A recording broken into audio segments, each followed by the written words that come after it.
Boa tarde a todos. Sejam todos bem-vindos. Sejam bem-vindos também aqueles que estão nos acompanhando pelo YouTube, no canal do Deus, Luz e Verdade.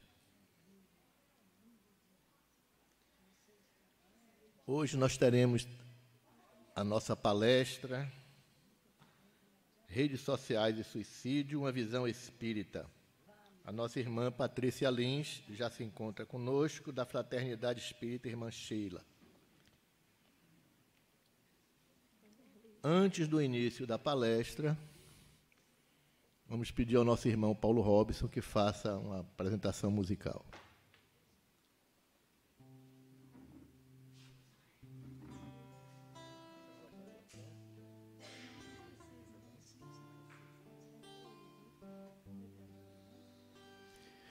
Belo pra mim é criança brincar, é ouvir mil canções numa concha de mar, é chuva caindo, é campo em flor, e acima de tudo é o amor, é o amor, é o amor.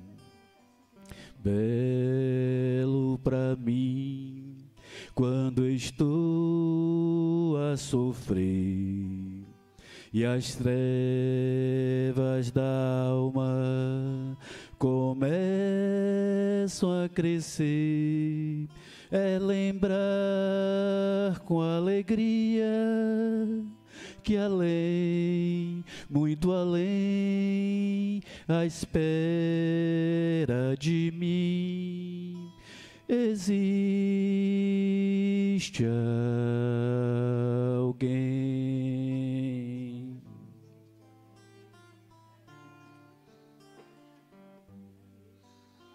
É chuva caindo, é campo em flor, e acima de tudo é o amor, é o amor, é o amor.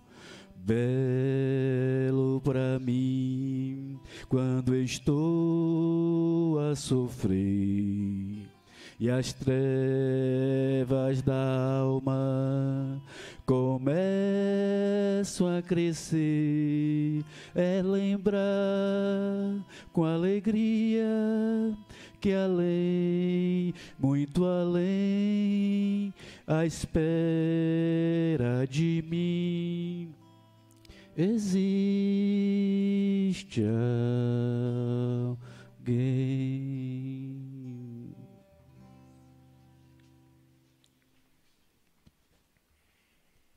Obrigado, Paulo Robson. Antes de passar para a nossa irmã fazer a palestra, eu queria lembrar a todos os presentes do nosso compromisso que a gente tem aqui com os nossos assistidos, para que quem puder traga o quilo de alimento, né? Quem puder trazer 1 quilo, traz, 2 quilos, traz, de acordo com as suas possibilidades, para que não falte alimento para os nossos irmãos que estão precisando. E que aqui, todo mês, nós temos esse compromisso com eles. Então, o compromisso não é do centro, o compromisso é de todos, né? São vocês e o centro juntos que podem dar continuidade a esse trabalho, ok?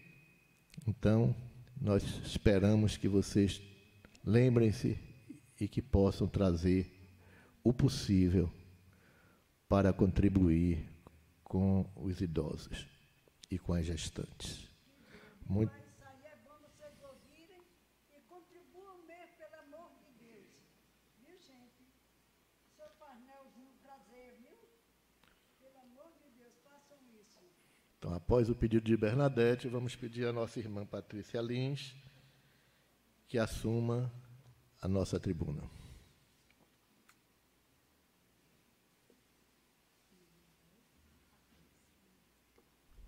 Boa tarde, amigos.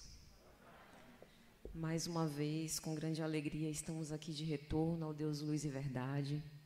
Gostaria de, primeiro, agradecer ao convite merecido dessa casa, congratular e falar, né, com os nossos queridos irmãos que estão à mesa. Agradecer ao nosso irmão Paulo Robson, que particularmente nos fez recordar das músicas da evangelização infantil. Veja como essas sementes continuam vivas dentro de nós. E agradecer a presença de todos vocês, para que hoje nós possamos falar desse tema tão importante, redes sociais e suicídio, uma visão espírita.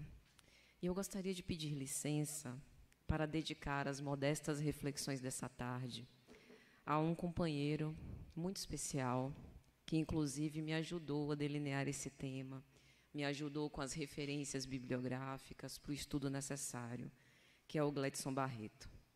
Dedico a ele pelo incentivo sempre feito ao estudo, pelo convite à oportunidade de trabalho, por acreditar em nossos poucos recursos, pelo exemplo de dedicação e de solidariedade. Como sabemos que a vida continua sempre, não obstante a saudade do afastamento temporário, que para ele sejam destinados os nossos melhores sentimentos e vibrações hoje e sempre. Como disse, o tema hoje é dos mais relevantes. Redes sociais e suicídio, uma visão espírita. E pode parecer curioso, mas eu abro as nossas reflexões com um exemplo de há mais de 2000 anos, quando nem pensávamos em internet. Paulo de Tarso, sentindo-se incapaz de atender às diversas solicitações das igrejas pelas cidades por onde ele andava, simultaneamente, certa noite, valeu-se do silêncio para rogar a Jesus que não lhe carecessem recursos para que ele pudesse atender integralmente à tarefa e às expectativas do alto. Terminada a sua sentida prece, ele sente-se envolvido por vibrações luminosas, como uma branda claridade, que era o próprio psiquismo do Cristo. E foi tomado por uma indizível comoção, quando uma voz lhe diz, conforme está narrado pelo Espírito Emmanuel, pela psicografia de Chico Xavier, na obra Paulo e Estevão: Paulo, não temas, prossegue ensinando a verdade e não te cales, porque eu estou contigo. Não te atormentes com as necessidades do serviço. É natural que tu não possas assistir pessoalmente a todos e ao mesmo tempo, mas é possível a todos satisfazeres simultaneamente pelos poderes do Espírito. Poderás resolver o problema escrevendo a todos os irmãos das diferentes localidades e cidades em meu nome, e aqueles de boa vontade saberão compreender, porque o valor da tarefa não está na presença pessoal do missionário, mas no conteúdo espiritual do seu verbo, da sua exemplificação e da sua vida. O alto, naquele momento, havia dado a Paulo a resposta que ele tanto necessitava, as epístolas, e doravante Estevão permaneceria ao seu lado como instrutor espiritual, como amigo de todos os dias e de todas as noites, para que ele pudesse escrever sobre a palavra divina de forma inspirada e isso chegasse aos 4 cantos do mundo, inclusive chegando a nós, centenas de anos depois. Por que começo com esta passagem da obra Paulo e Estevão? Porque ninguém duvida do poderoso recurso que é a internet e as redes sociais para conectar pessoas, para nos instruir, para que possamos vencer as distâncias geográficas, para nos fazer comparecer simultaneamente em espaços virtuais distintos, o que seria impossível, a menos que a gente leve em consideração o fenômeno da bicorporeidade. Mas com todo o potencial agregador e produtivo, a internet, as novas tecnologias e as redes sociais apresentam, sim, muitas vantagens. E hoje, nós respiramos o clima psíquico de Paulo através das suas cartas, que são letra viva dos seus ensinamentos. nós conseguimos sentir a força do seu discurso, a veemência das suas argumentações e do seu exemplo, através de um escrito de há muitos anos, e hoje também, através das redes sociais, que são geradoras de benefícios inestimáveis, nós temos a condição de deixar para a posteridade o nosso legado. Porém, não apenas. O que quero dizer? As redes sociais, não obstante todo o potencial construtivo, não apenas têm causado bem, progresso e vantagens, mas muitos prejuízos, principalmente de ordem psíquica. Por quê? E aí eu trago uma frase do filósofo brasileiro Mário Sérgio Cortella. A tecnologia da instantaneidade, que é absolutamente decisiva como instrumento de serviço, quando adotada como modo de existir, é danosa. Essa frase resume a nossa palestra. O problema não é da coisa, mas do uso da coisa, enquanto instrumento de serviço para me levar a abarcar um conhecimento maior, expandir as bordas da minha cultura, fazer com que eu me conecte com outras pessoas, fazer com que eu me sinta globalizada nesse mundo imenso com tantas informações, é muito produtiva. Agilizar as comunicações, agilizar os processos de conhecimento. O processo de ensino-aprendizagem hoje, em relação a 20 anos, quando eu me formei, é completamente diferente. E se nós nos negarmos a adentrar nesse novo mundo das novas tecnologias, ficaremos para trás. Colocaremos obstáculos na própria lei de progresso. Então, o problema não é do instrumento, mas do uso do instrumento. E talvez nós estamos sendo inábeis para utilizar esse instrumento, porque estamos tomando ele, como vai dizer Mário Sérgio Cortella, como um modo de existir. Ou seja, os meus conflitos existenciais não serão resolvidos pelo uso das redes sociais. Pelo contrário, como espírito imortal, na obra A Gênese, Allan Kardec elucida que a força do pensamento o altere conforme os fluidos espirituais. Imagine o que não faz com as redes sociais. Tudo em que nós tocamos, tudo que nós utilizamos, nós impregnamos com base nas nossas crenças, hábitos mentais, valores, força do pensamento e da ação, força da palavra, a destinação que nós queremos. Então, nós precisamos entender o quanto que essa ferramenta utilíssima precisa ser, sobre o seu uso, refletida e analisada nos nossos tempos. Relacionamentos virtuais, troca de saberes entre pessoas de culturas diferentes, ampliação do repertório cultural, diálogos e debates com exposição de opiniões, são apenas algumas vantagens da internet e das redes sociais enquanto instrumentos de serviço. Porém, muitas vezes, essas vantagens estão dando lugar a tomar a opinião do outro como uma validação da minha própria autoestima, como se eu outorgasse a voz do outro como balizador das minhas escolhas e da imagem que eu tenho de mim mesma enquanto sujeito. A busca incessante do reconhecimento e da visibilidade através das interações, dos likes, das visualizações, dos comentários, dos compartilhamentos, como se aquilo que fosse mais popular por isso mesmo estivesse correto. A intolerância ao contraditório e à rejeição, como se a aceitação externa fosse um balizador para a forma como eu dirijo a minha vida e a dificuldade que nós temos de defrontar o estranho, o contrário, em relação às nossas opiniões. O excessivo e o abuso uso das redes sociais tem trazido prejuízos para as relações reais, inclusive com perda de intimidade. Essa semana, um amigo confidenciou para mim, faz muitos anos, que a minha esposa, antes de me dar bom dia ao amanhecer, antes checa as suas redes sociais. E qualquer minuto que há, quando poderíamos entretecer uma conversa amistosa, edificante, fazer uma caminhada a dois, tomar um café da manhã juntos, ela utiliza para fugir para as redes sociais. É um movimento ansioso e tende a piorar. Por quê? Porque o algoritmo das redes sociais é projetado para uma alternância de conteúdos muito rápida, em que a gente tem uma variação muito grande de cenas chocantes, cenas consoladoras, coisas de humor, que vão variando conforme o nosso gosto. É assim que o algoritmo lê, porque as nossas interações também alimentam a inteligência artificial por trás daquilo. E qual o objetivo?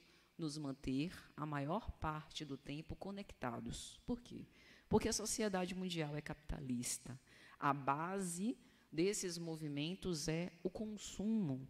E, enquanto consumidores, nós também nos tornamos produto para os objetivos das redes sociais, que sobrevive através dos patrocínios, dos engajamentos, da oferta de serviços e de produtos.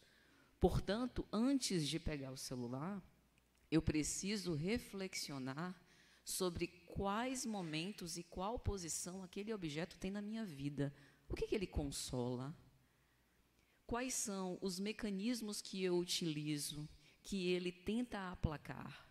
Qual é o vazio e o tempo que eu não estou olhando para mim, que eu recorro ao celular para que ele possa apaziguar? Porque ele não vai resolver.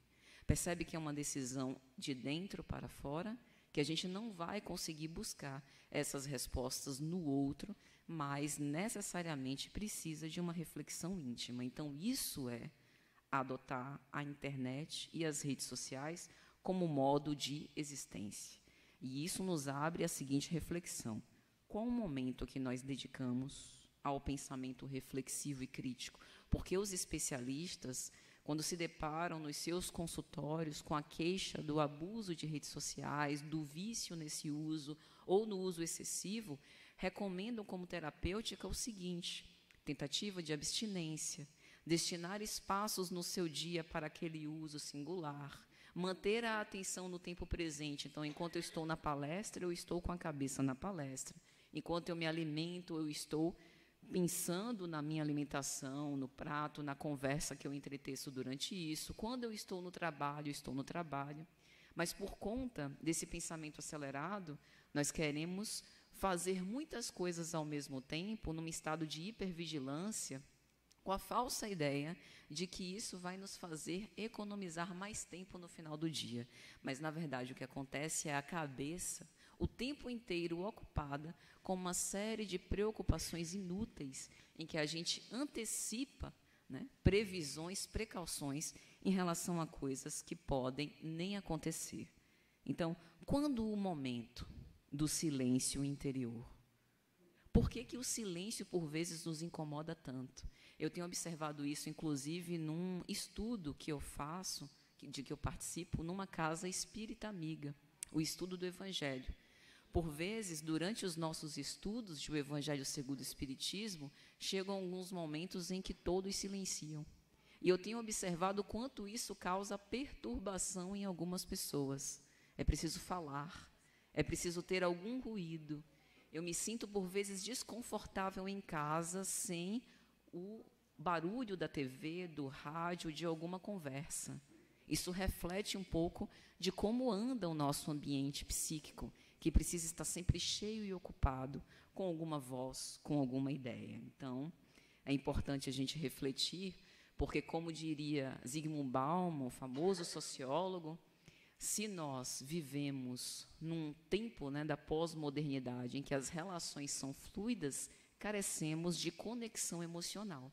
E não são as conexões da internet, sempre muito superficiais e efêmeras, em que com um clique eu posso ser amigo ou seguidora de ninguém, com outro clique posso deixar de seguir, que eu vou buscar essa vinculação de modo profundo.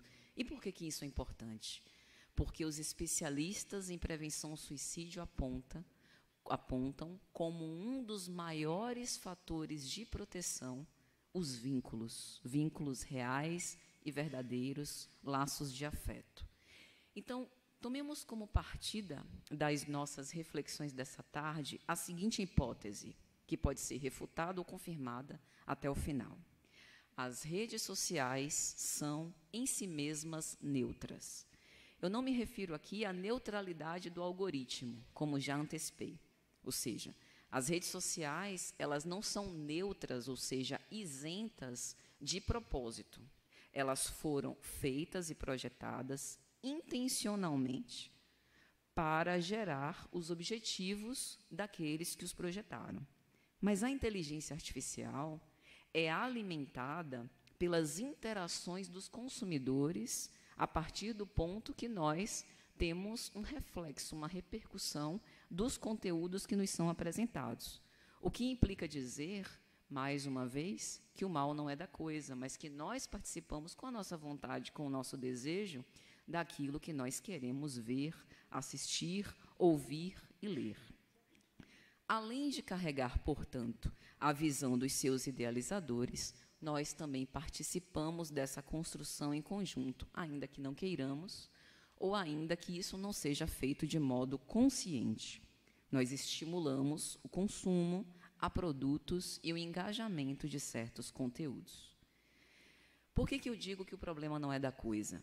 Porque, assim como a morfina alivia a dor intensa, ela também pode levar à dependência física e psicológica, a depender do modo de uso, a depender de quem usa.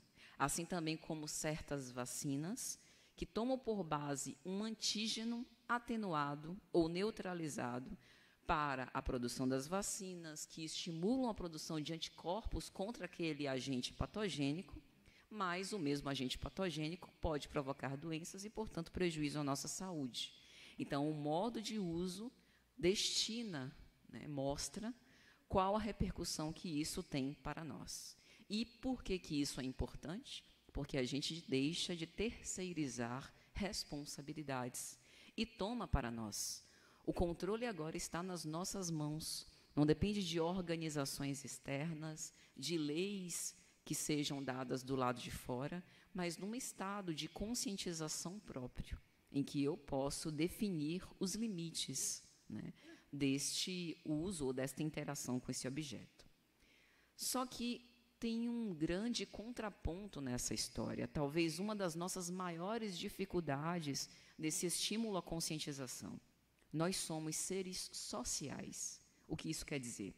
Nós somos produto das pessoas com quem nós nos relacionamos.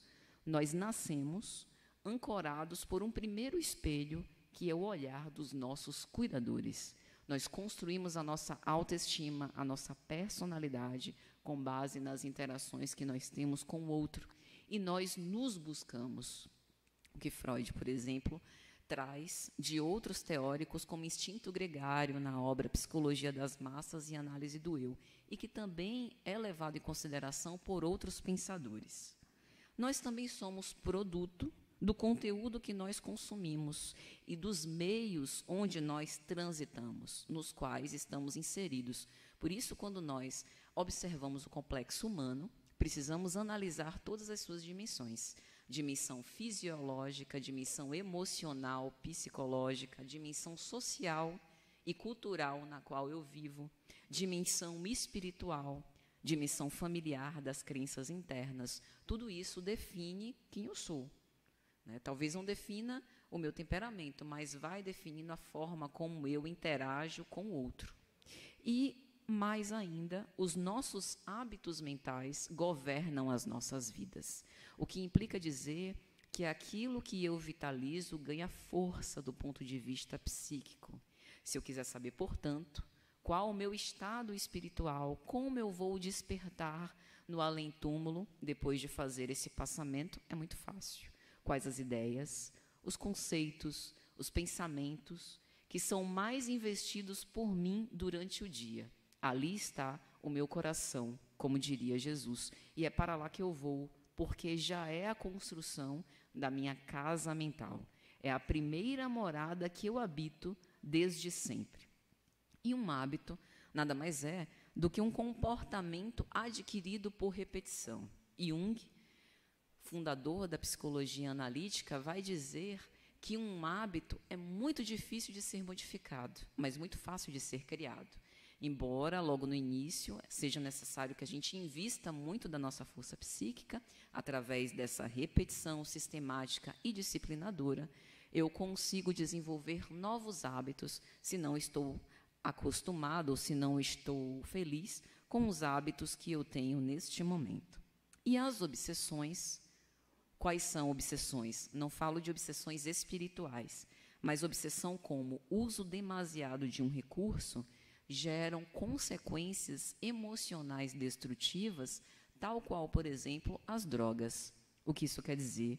O uso inapropriado e excessivo, por exemplo, de redes sociais, podem gerar repercussões como sintomas ansioso-depressivos, pensamentos obsessivos, distúrbios do sono, disfunções alimentares, afastamento das relações reais, percepção distorcida da realidade, igualzinho a um ópio, a algo que nos entorpece, intolerância à solidão, sensação de vazio interior e ausência de significado existencial. Perceba que nenhuma dessas respostas são obtidas com as redes sociais e o uso excessivo da tecnologia, pernicioso, por conta de uma condução inadequada de nossa parte, piora os sintomas pelos quais, que foram causas da gente muitas vezes buscar as redes sociais. Porque hoje em dia é muito comum, a gente busca as redes sociais para se conectar com outras pessoas, para aplacar o sentimento de solidão, para jogar a conversa fora, para se informar em relação às notícias. Às vezes a gente vai abrir o celular para ver as horas e o dedo já vai direto nas redes sociais e a gente consome lá tanto tempo e, com frequência, nos perdemos. Mas o que foi mesmo que eu pensei em fazer quando eu desbloqueei o celular? Então, é interessante a gente pensar sobre isso para que a gente assuma de novo o governo das nossas pequenas decisões do dia a dia. Então, o padrão dos nossos hábitos mentais interfere na neuroquímica cerebral, por mais interessante que isso possa parecer e até exagerado. As redes sociais não irão satisfazer as nossas necessidades espirituais. A gente tem que buscar em outro lugar. O espírito Joana de Ângeles, pela psicografia de Divaldo Franco, tem muitas obras falando sobre isso. Vidas vazias, vida plena, alerta, ilumina-te. Obras, inclusive, do século XX, não apenas as mais recentes, em que ela já fala sobre esse uso indiscriminado de nossa parte. Só o que acontece é que nós, enquanto seres humanos, temos uma curiosidade latente, por mais que queiramos negar. Nós temos o desejo de saber da vida do outro. Isso não é necessariamente fofoca ou maledicência. É uma curiosidade inata do ser humano. Eu quero saber o que você pensa sobre um determinado assunto. Desejo saber quais são os seus problemas. Não que eu esteja disponível para poder resolvê-los, mas até por uma comparação, para ver se os meus problemas são maiores ou piores. Quero saber o que você pensa sobre mim, o que você pensa sobre si, o que você pensa sobre o mundo. É um chamado efeito buraco da fechadura. Sabe a tentação de uma porta fechada que atiça a nossa curiosidade e tem uma fechadura reluzente, brilhando, nos convidando a olhar por ali? As redes sociais favorecem isso, porque as esferas público-privada, secreta, estão borradas nas redes sociais. O que isso quer dizer? Eu posso abrir a minha intimidade nas redes sociais. Falar sobre o meu dia a dia, sobre a minha realidade conjugal, sobre as coisas que eu penso, os meus segredos, fazer confissões públicas, e isso é extremamente atraente. Como eu sei? Pela audiência dada a programas, por exemplo, que fazem um monitoramento de estranhos convivendo numa mesma casa, em que as pessoas fazem a mesma coisa, talvez, que nós fazemos nas nossas casas ou que ocorre em outras casas. Nada estranho, nada esquisito, nada inumano, mas eu tenho curiosidade de saber o que é. Então, isso tem nos adoecido por irreflexão e invigilância. Não é negar a nossa natureza humana. Veja bem, esse discurso não é um discurso puritano, em que a gente vai colocar assim o que é certo fazer, o que é cristão fazer, o que Jesus faria. Jesus é o nosso modelo, é verdade. né? E nós temos que viver no mundo. Mas é interessante a gente perceber a intensidade e o efeito deletério que esta característica humana tem tido nas nossas vidas, até para que nós possamos buscar uma terapêutica mais adequada. E quando a gente fala sobre suicídio, isso ainda é mais grave, porque o suicídio é um grave problema de saúde pública no Brasil, nas Américas e no mundo. Um estudo recente da Associação Brasileira de Estudos e Prevenção ao Suicídio, a ABEPS, divulgou que, no mundo, as taxas de suicídio têm reduzido em mais de 30%. Entretanto, nas Américas, e especialmente no Brasil, tem aumentado quase 40% nos últimos 10 anos. Então, é um grave problema do qual todos nós temos engajamento, do qual todos nós precisamos agir enquanto sociedade. E, definitivamente, não está restrito aos jovens, embora os jovens sejam a faixa mais atacada, digamos assim, por esses índices alarmantes. Mas nos atinge a todos em cheio, porque, acredito que se eu fizesse uma pergunta aqui, quantos daqui do salão utilizam redes sociais? A grande maioria levantaria a mão, né? Mas, assim, tem algumas coisas, né, que têm sido feitas sobre as redes sociais que são bastante curiosas. Por exemplo, em junho de 2019, o Instagram retirou o número de curtidas nas publicações porque percebeu que isso aumentava o clima de competição entre os seguidores. Veja que curioso. Um jovem de 19 anos, em fevereiro de 2019, fez uma transmissão ao vivo, gravando e transmitindo o seu próprio suicídio. E isso gerou uma preocupação muito grande, a ponto de ter sido feita uma proposta para alteração do Marco Civil da Internet, que é a lei que tenta regular o que pode, o que não pode, as diretrizes do uso da internet, para indisponibilizar conteúdos que induzam, instigam, alimentem a autolesão, a automutilação e o suicídio, dada a frequência. Todos nós, eu acredito, conhecemos aquelas histórias de trends nessas redes sociais, especialmente TikTok e Instagram, principalmente voltadas para os jovens, como era a baleia azul há um tempo atrás, e agora tem uma série de bizarrices, né, como cheirar corretivo e fazer uma série de outras coisas que nem vale a pena a gente divulgar aqui, mas que colocam em risco esse psiquismo ainda muito frágil dos jovens e que afetam também as suas famílias por consequência. Então, sendo o suicídio um grave problema de saúde pública, é assunto de interesse e da necessidade de cooperação de todos nós, né?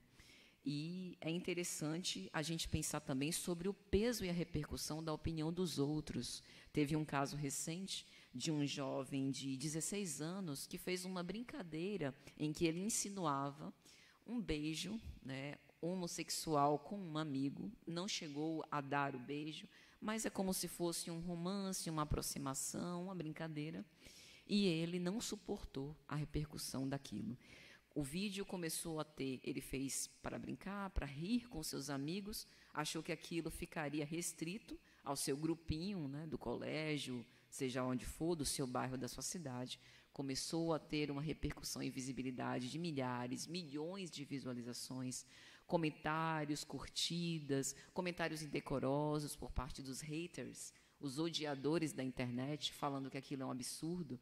Eu não sei se vocês sabem, mas, por exemplo, no mundo, existem mais de 60 países que criminalizam as relações homoafetivas ainda hoje, né? Algo contra o que os novos estudos sobre saúde mental, inclusive, têm tentado modificar. Então, esse jovem, ele não conseguiu suportar o peso dessas opiniões, muito preocupado, inclusive, sobre como isso recairia sobre a sua família, temendo rejeição, temendo punição, incompreensão, seja lá o que for. Então, aqui a gente tem algumas reflexões a fazer. Primeiro, uma visão coercitiva, preconceituosa e assassina de uma lógica heteronormativa da sexualidade, como se o padrão correto fosse uma determinada expressão da sexualidade. Depois a gente tem um reflexo sobre uma cultura sádica do ódio, em que eu me sinto no direito, ainda que saiba que não há anonimato da internet, de chegar no conteúdo e na página de ninguém e de despejar sobre ela todas as minhas impressões, que erroneamente chamo de liberdade de opinião, e que muitas vezes o outro não tem capacidade de suportar, e que se naquele momento eu lembrasse da máxima do Cristo, fazei ao outro o que quereríeis que vos fizessem, talvez eu voltasse atrás. Ou seja, os comentários maldosos e irresponsáveis, e isso também nos abre a reflexão sobre a vulnerabilidade psicológica da maioria de nós. Por vezes a gente acha que aguenta certas audiências, né, e expansões, digamos assim, da entrega dos nossos conteúdos, mas, na verdade, nós nos perturbamos, a verdade é essa, com certas situações e reflexos. Reflexo da nossa vida em bolhas. Eu não sei se vocês já perceberam isso, mas, antigamente, para que eu pudesse me informar, eu me lembro de menina, meu avô sentava na sala, abria o jornal de papel, né, via o jornal que passava à noite na TV, para poder se informar com respeito ao que estava acontecendo na cidade e no mundo. Hoje a gente ouve podcast. Hoje a gente entra na internet e assiste os shorts, que são aqueles vídeos mais curtos sobre os temas que eu quiser. É uma vantagem? Sem dúvida, eu ganho tempo, né? As informações elas são veiculadas de um modo mais rápido, não preciso esperar para a noite para me informar. A notícia saiu agora na China, já chegou na internet, em poucos minutos eu já sei. Não obstante, a distância geográfica que nos separa. Posso separar em conteúdos. Eu, na época que comprava jornal, só lia partes muito específicas, né? Talvez política, talvez entretenimento para saber o que ia fazer no fim de semana. Não li o jornal inteiro. Mas isso vai gerando um clima cultural em que a gente respira de certas bolhas. A gente vai elegendo o que a gente assiste, o que a gente ouve, o que a gente lê dentro do que rege a nossa afinidade. E aí a gente se questiona, mas por que estamos tão intolerantes ao contraditório? Porque pouco convivemos com o contraditório. A gente convive com o contraditório quando sai uma publicação, por exemplo, na rede social, e as pessoas se manifestam contrariamente, ou seja, fora da nossa bolha sobre aquele assunto, e a gente se incomoda.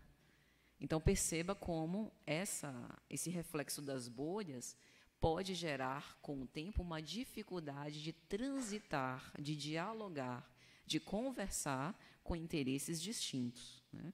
Então, o certo não é o que é novo nem o que é passado, mas mostra para a gente a necessidade de uma conciliação entre as vantagens desses dois modelos.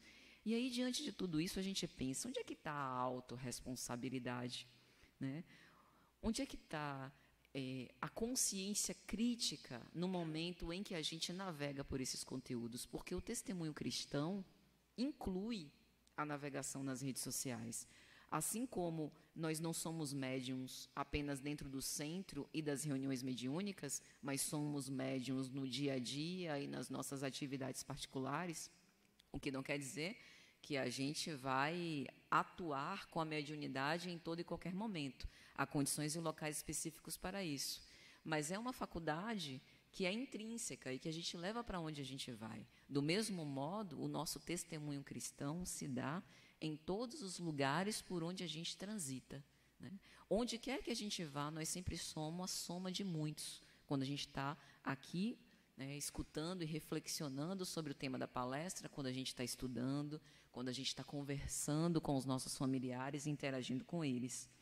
E recordando o que Jesus nos disse, a cada um segundo as suas obras. Então, a autorresponsabilidade foi trazida pelo Cristo justamente para que nós vivêssemos conforme uma análise crítica. Nós nos influenciamos mutuamente, né? E por isso a gente precisa se lembrar que esses ataques em redes sociais, sobre eles também funciona a lei de retorno. E sobre essa consideração das redes sociais, por vezes a gente tem uma visão errônea de que aquilo é o álbum público da felicidade. Talvez essa ideia até esteja decaindo, né, com o tempo. Ou seja, hoje a maioria de nós sabe que aquilo que se expõe nas redes sociais muitas vezes é uma ilusão, é uma falsificação das vidas reais, uma melhoria, né, que recebe uma retinta, uma repaginada, muitas vezes sobre o que eu gostaria que fosse a minha vida e não o que efetivamente ela é. Ou seja, o retrato de representações de felicidade evanescente, efêmera.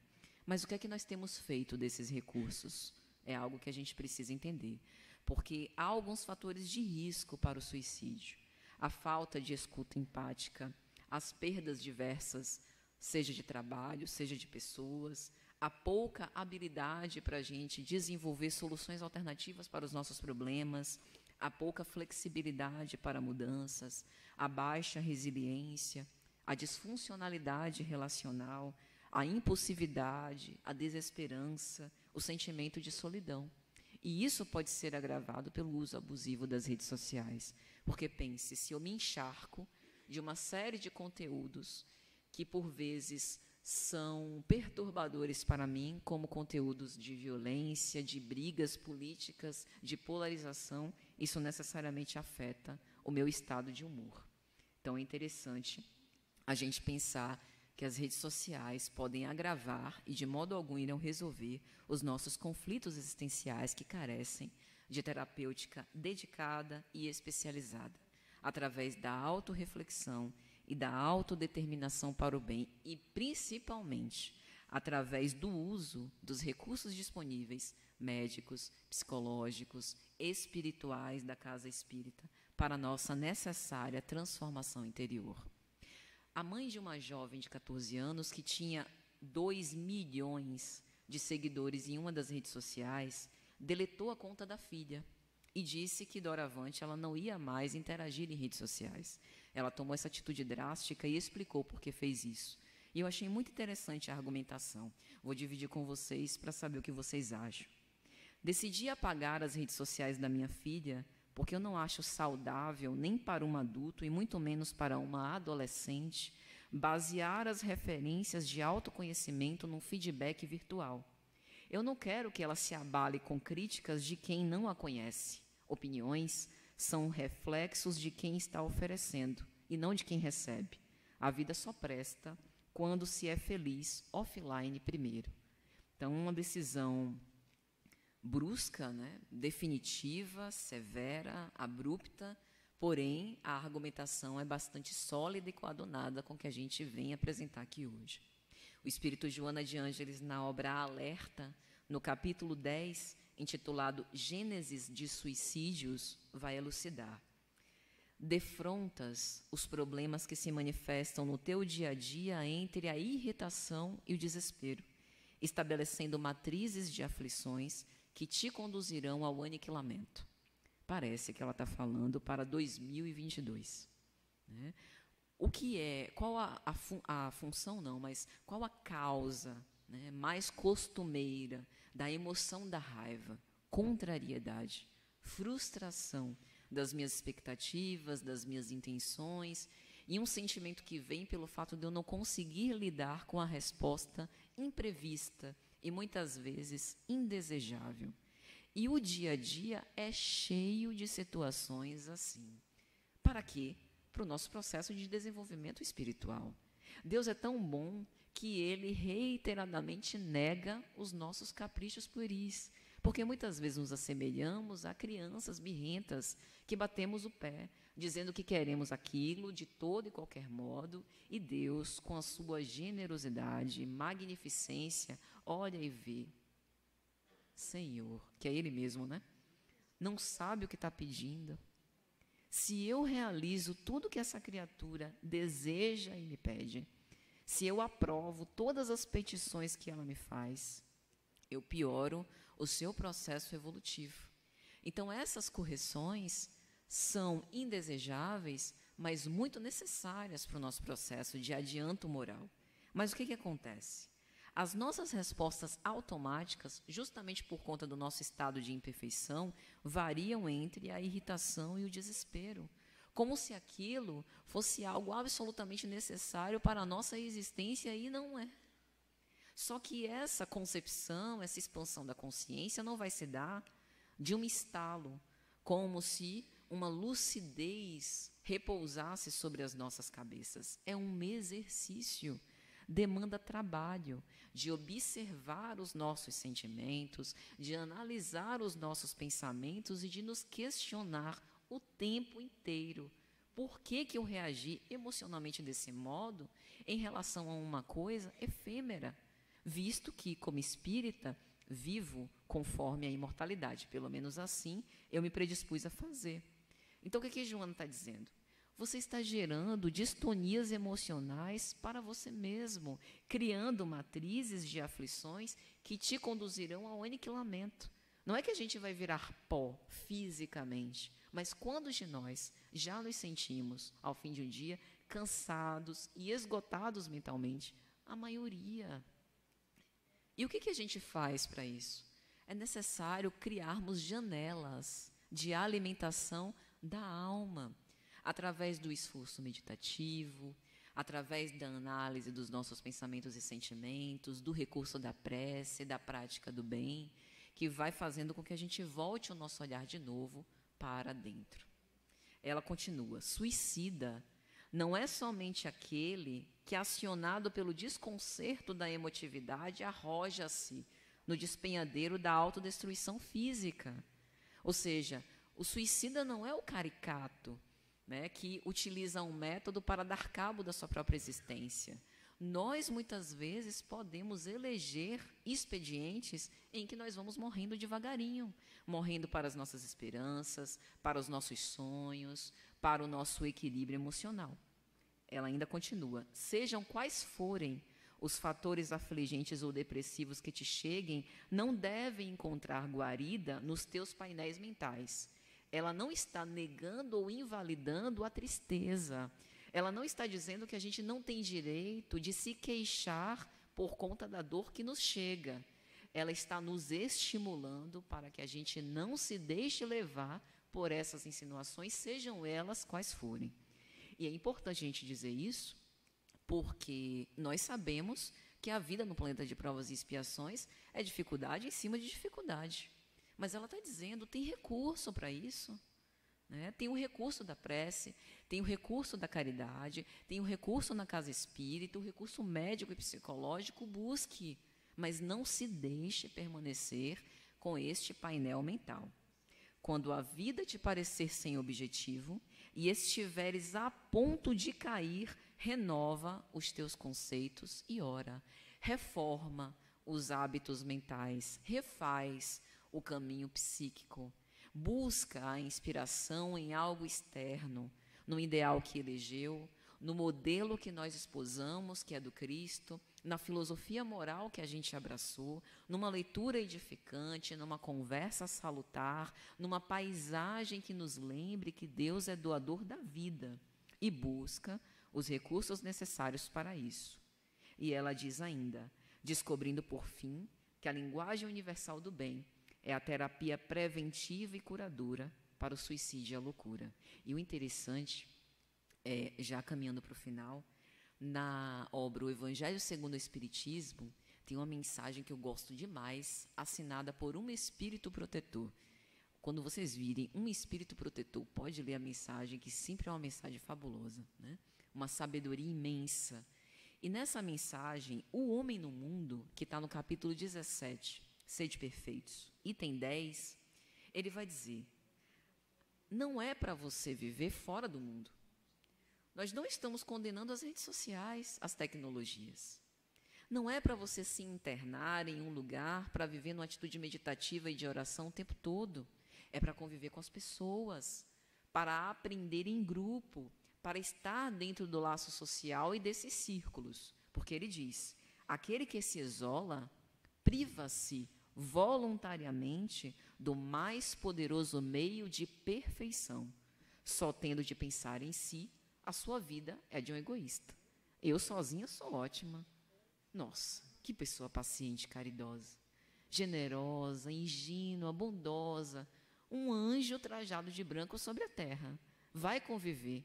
Não dá 10 segundos para vir a desilusão das dificuldades inúmeras ainda a vencer. E o Espírito continua, sede felizes no quadro das necessidades humanas, mas que na vossa felicidade Não entre jamais um pensamento, nenhum ato que possa ofender a Deus ou fazer com que se vele a face daqueles que vos amam. Ou seja, que os nossos mentores espirituais, que a nossa família espiritual se envergonhe dos nossos pensamentos e dos nossos atos. Isso é viver santamente. Isso é viver conforme os ideais do Cristo. Não é nada purificado do tipo, né, isento, né, das sensações do mundo, mas é agir com correção e coadunado com os princípios da lei de amor, dançando, conversando, confraternizando, fazendo tudo aquilo que o nosso contexto cultural exige, porém nos recordando que nós não somos apenas aquele corpo que um dia vai perecer, mas somos espíritos imortais que viveremos para sempre. Então, meus amigos, que o Senhor Jesus nos abençoe a todos, nos envolva com a sua santa e divina paz, a fim de que nós tenhamos muito discernimento para que possamos utilizar as redes sociais com o propósito de valorização da vida e da existência. Muito obrigada.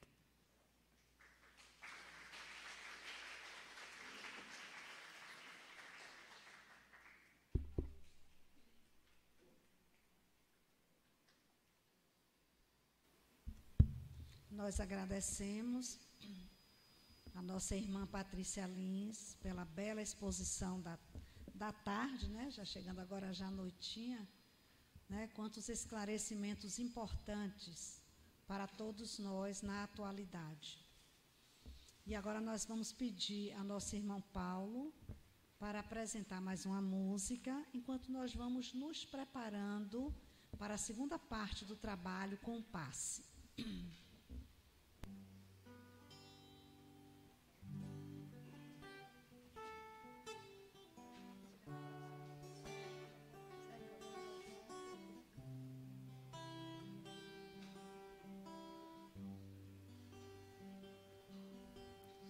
Ei, dor, eu não te escuto mais.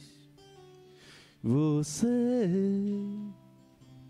não me leva a nada. Ei, medo, eu não te escuto mais. Você não me leva a nada. E se quiser saber pra onde eu vou, pra onde tenha sol, é pra lá que eu vou. E se quiser saber pra onde eu vou, pra onde tenha sol, é pra lá que eu vou.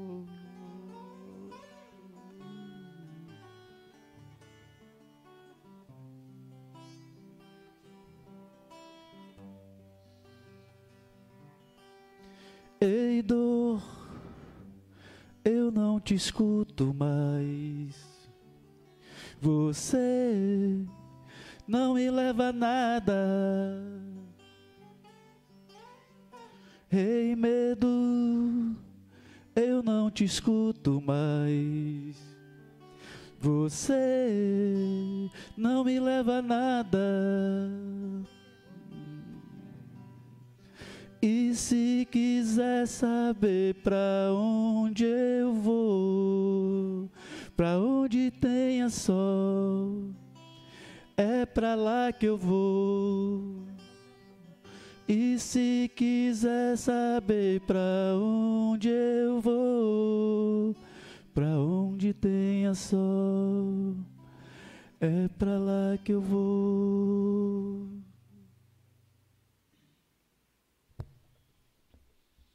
Mantenhamos a sintonia com o alto,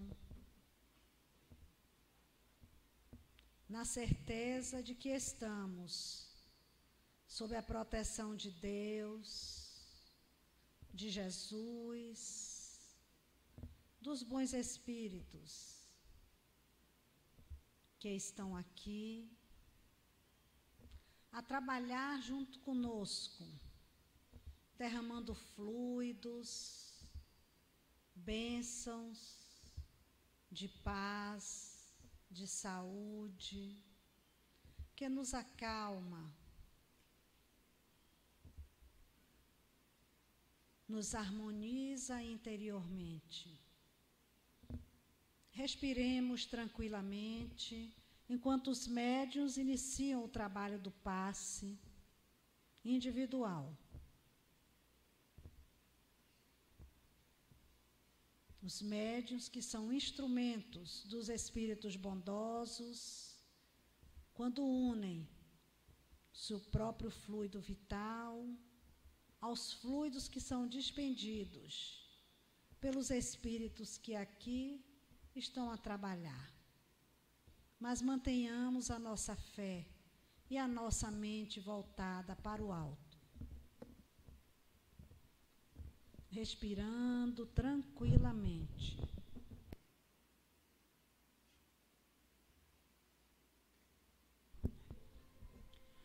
Aumentando o potencial de fé, acreditemos no que estamos a receber. Passe é uma força extraordinária de energia benéfica para aquele que acredita. Fé em Deus, fé em Jesus, crença nossa, com o poder da nossa fé, num momento como este, receber tudo aquilo que precisamos receber. Isto é muito importante para nós. Creiam, amigos queridos, Jesus está presente, porque Ele mesmo dizia, onde quer que se encontrem em meu nome, eu estarei aí presente. Nós todos estamos aqui em nome de Jesus. Claro que Jesus está presente. Deus, luz e verdade, com toda a sua equipe maravilhosa, atrai a todos nós, dentro de um campo de energia sublime como este agora, em que os espíritos sublimes, juntamente com os encarnados passistas, estão dando o máximo em prol de vocês. O que falta a nós? O amor no coração, a paz, a tranquilidade e a certeza absoluta daquilo que queremos. Eu posso, Senhor, receber tudo de bom. Eu quero, meu Senhor. É por isto que eu estou aqui. Eu quero, eu devo, eu posso, meu Senhor, receber as maravilhas que este ambiente está desenvolvendo em prol de mim e de tantos que precisam. Quantos espíritos carentes que permanecem também no ambiente para receberem graças, porque aqui o ambiente é de espíritos encarnados e desencarnados. Aprendamos a estender a nossa prece em nosso lar também, cheio de amor, estendendo para todos. E assim seremos beneficiados. Meditar, como é bom meditar em nosso lar, no horário certo para ter a presença daqueles que podem nos ajudar. E nossa vida se transformará. Coloca sempre um copinho com água, porque ali naquela água vai ser colocado um medicamento. Se nós confiarmos em Jesus e nos amigos do bem que estão nos assistindo. Que o Deus onipotente proteja, a luz divina nos ampare e a força do bem-estar e equilíbrio nos envolva de paz, de amor e certeza absoluta que teremos uma boa noite para termos um lindo amanhecer. Inspira.